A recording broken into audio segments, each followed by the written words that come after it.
Number question आप ये देखोगे हमको दिया हुआ क्या है क्वेश्चन में और क्या हमको फाइंड करना है, एक बार फिर से हम लोग देखने वाले क्वेश्चन को देखते हैं। If two zeros of a polynomial, एक पॉलिनोमियल दिया हुआ है जिसका दो जीरोज है -1 और -3। ये तो बहुत ही आसान है। हमको दिया हुआ क्या क्या, हमको एक पॉलिनोमियल दिया हुआ है, हम पॉलिनोमियल को बड़े आराम से पहले लिख लेते हैं। ये काम आपको रफ में करना है, ठीक है, जो हम लोग यहाँ पर कर रहे हैं। अब हमने पॉलिनोमियल ले लिए, इसका एक पॉलिनोमियल अल्फा, बीटा और गामा, जिसमें से आपको दो जीरोज अर्थात अल्फा और बीटा का वैल्यू दिया हुआ है -1 और -3। अल्फा का वैल्यू दिया हुआ -1 और बीटा का वैल्यू दिया हुआ -3।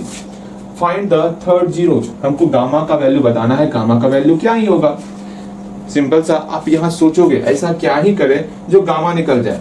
आप क्या क्या कर सकते हो, अगर आपको क्यूबिक इक्वेशन दिया हुआ रहे तो बोलोगे भैया हम alpha plus beta plus gamma निकाल सकते, ठीक है, alpha beta plus beta gamma plus gamma alpha निकाल सकते। हमें नहीं लगता कि आपको इसका आवश्यकता पड़ेगा, आप ये निकाल लो, इसी से आपका सॉल्व हो जाएगा।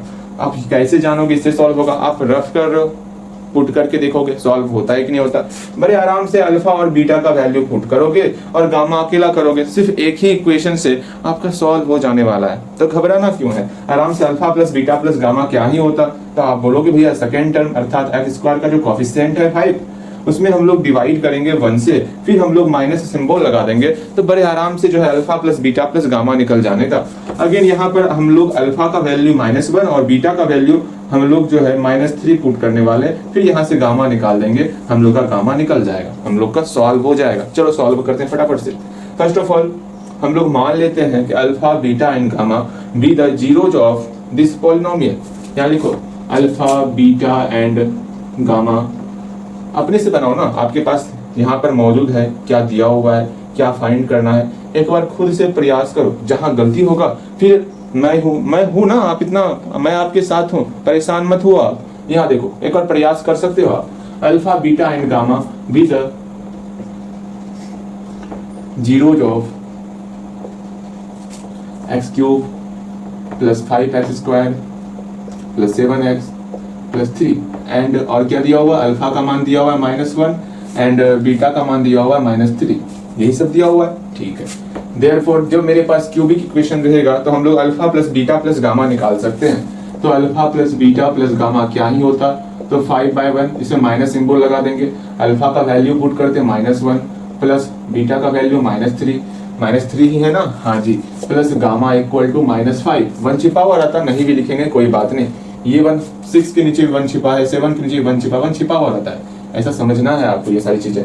जैसे कि आपको पता होगा बहुत सारी चीजें जो मैथ में छिपा हुआ रहता है, जैसे कि 6 के आगे में प्लस छिपा हुआ रहता, हाँ भैया जी, 6 के नीचे में 1 छिपा हुआ रहता, अगेन ए और बी के बीच में मल्टीप्लाई आपका छिपा हुआ रहता है, ये सब आपको पता होना चाहिए। सिर्फ 6 लिखेंगे, 6 के बाद डेसिमल छिपा हुआ है, उसके बाद जितना जीरो लगाओ आप, ये सब आपको पता होना चाहिए। अगर 6 लिख रहे हैं, 6 पर पावर 1 छिपा हुआ रहता है।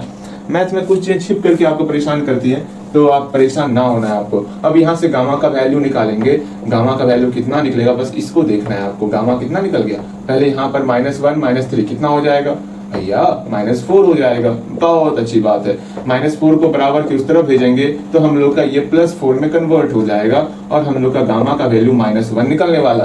बस यही गामा का वैल्यू निकाला था, हो गया, सॉल्व हो गया। इसको लिख दो, हेंस द थर्ड